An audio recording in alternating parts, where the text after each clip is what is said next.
Shalom, coming in the spirit and power of Yahweh Bahashem, Yahweh Shai Bahashem Akakwadash.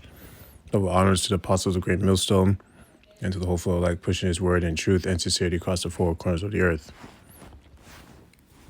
This lesson is going to be titled Control Your Speech. A short one, but important one nonetheless. Right, so we're going to study Ecclesiasticus 5 and verse 10. Be steadfast in thy understanding, and let thy word be the same. Right? So you always want to be fast to understand something. Right? And it's just going to the word steadfast just to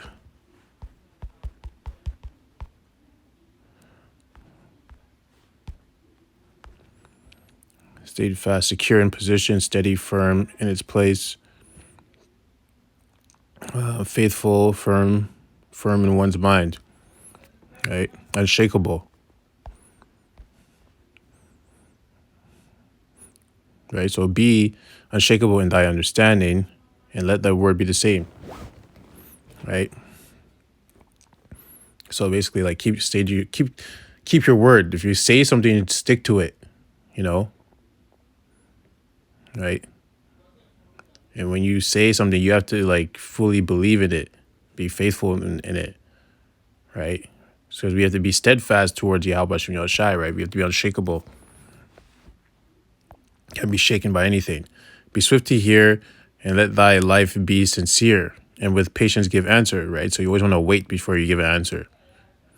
It's okay. You don't have to rush to answer somebody just because, they're waiting, or just because maybe there's like a silence between you two in a conversation. You don't have to answer if you don't have an answer, right? Just tell them I don't have an answer right now for that, or I got to think on that more. If thou hast understanding, answer thy neighbor. If not, lay thy hand upon thy mouth. That's funny. I just said that. See, honor and shame is in talk, and the tongue of man is his fall. Yeah. So saying the wrong thing could bring shame upon you, right, and cause you to fall, and regard amongst a brother or your woman, whoever, right, your boss, right, just because you said the wrong thing because you weren't patient before you responded. Be not called a whisperer, and lie not in wait with thy tongue, for foul shame is upon the thief, and an evil condemnation upon the double tongue, right? So someone who's a liar, always whispering stuff, creating rumors, right? Saying one thing and saying another, constantly contradicting himself. Be not ignorant of anything in a great matter or small, right? So don't be lacking knowledge in small things or great things, right? They're all important. So now we're going to go to Job 32 and 6. Job 32 and 6. And Elihu, the son of Barakal, the Buzite, answered and said, I am young, and ye are very old. This is when Job was going through his test. Satan was testing him. There was a bet, really, I should say, right? And he had 3 friends, I believe, and there was, I think, one young man with them. Wherefore I was afraid and durst not show you my opinion. So the young one, he's saying, I am young and ye are very old. So he's like, he's talking to the man. He's like, I'm young and you guys are very old. So he's showing them respect. It's like, I understand that I'm young and you guys are old. You have wisdom. All right. Wherefore I was afraid and does not show you my opinion. Yeah, he's afraid to talk because he's amongst old men, right? He doesn't know his place. I said, days should speak and multitude of years should teach wisdom, right? But there is a spirit in man, and the inspiration of the Almighty giveth them understanding. So he's saying days should speak and multitude of years should teach wisdom. So the fact that they're old, they should have wisdom, right? Because of the amount of years they lived on the planet.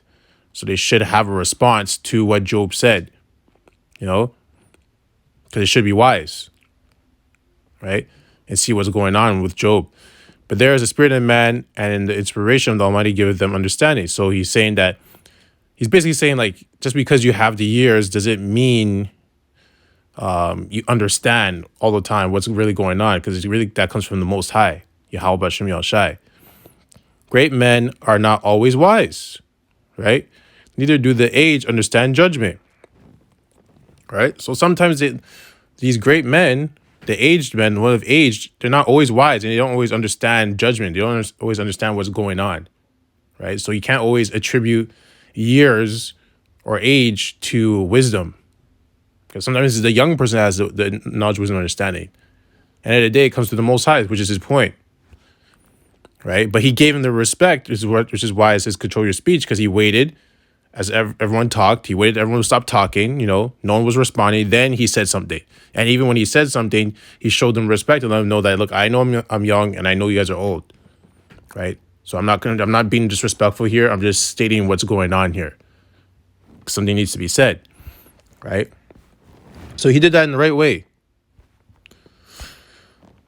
So we're going to go to Ecclesiastes 4:30. Be not a lion in thy house, nor frantic among thy servants, right? So in your house, you don't want to be a roaring lion. Lion's roaring. He's, he's out of, I wouldn't say out of control, but he's, what's the word I'm looking for? You can say dominating everything. That's not the right word I'm going to use, but, he constantly wants to take everything for himself, constantly usurping everybody, because he's a lion, right? But it says, be not a lion in thy house, nor frantic among thy servants. And frantic is like, you're like, actually, let's just go to the word. I have the definition in my head, but let's just read it. Insane. Oh, okay. In a frenzy, affected by wild excitement, excessively agitated, distraught with fear or violent emotion. Yeah. So you don't want to be like that in your house and be a lion. That's not the right way to be, right? And don't be like that among your servants. So a servant can also mean your woman, anyone who's serving you. You can't show that side, so you got to control yourself, right? Control your speech, control yourself. You have to control your emotions. So you don't want to be saying the wrong thing because you're in your emotions and you're frantic, or because you're being a lion, a roaring lion. So now we're going to go to the last one. Okay, Ecclesiasticus 11:7. Blame not before thou hast examined the truth. Understand first and then rebuke, right? So basically, don't be quick to blame or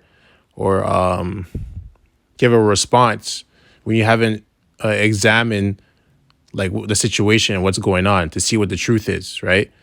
It says understand first what's going on and then rebuke, right? Answer not before thou hast heard the cause. So you need to hear the full cause or full statement is another word, but not verdict. I guess the situation. You need to understand both sides, because there's always going to be another side to situations or problems or scenarios, right? That require judgment. So you need to hear both sides, right? Before you can even examine the truth, right? And then understand first what's going on and then rebuke, right? Answer not before thou hast heard the cause, neither interrupt men in the midst of their talk. Yeah, so if someone is talking and say they're explaining what's happening or what happened, and you want to respond right away because you're like, well, but you don't like, you shouldn't do that, because they might not be done talking. There might be more to what they're saying. So you have to wait till they finish talking. They gave you the full scenario so you can take in all that information and then judge rightly, because you answer quickly, maybe just because you cut them off, maybe this person is not really good at remembering. Now they forgot some of the information just because of you just weren't patient with your mouth, or, controlling your mouth or controlling yourself, right? So that's it on that.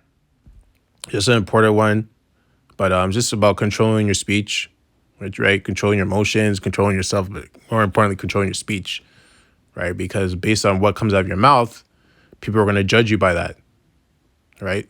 Even if it's a mistake, and mistakes happen, of course, but you don't want to be constantly making mistakes, right?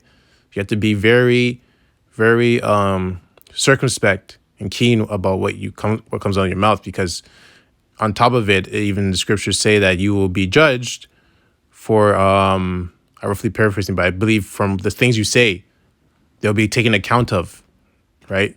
In the day of judgment, roughly paraphrasing, right? So you just want to be careful about what you say and how you say it, right? And controlling yourself. So I hope this lesson was edifying to the hopeful elect.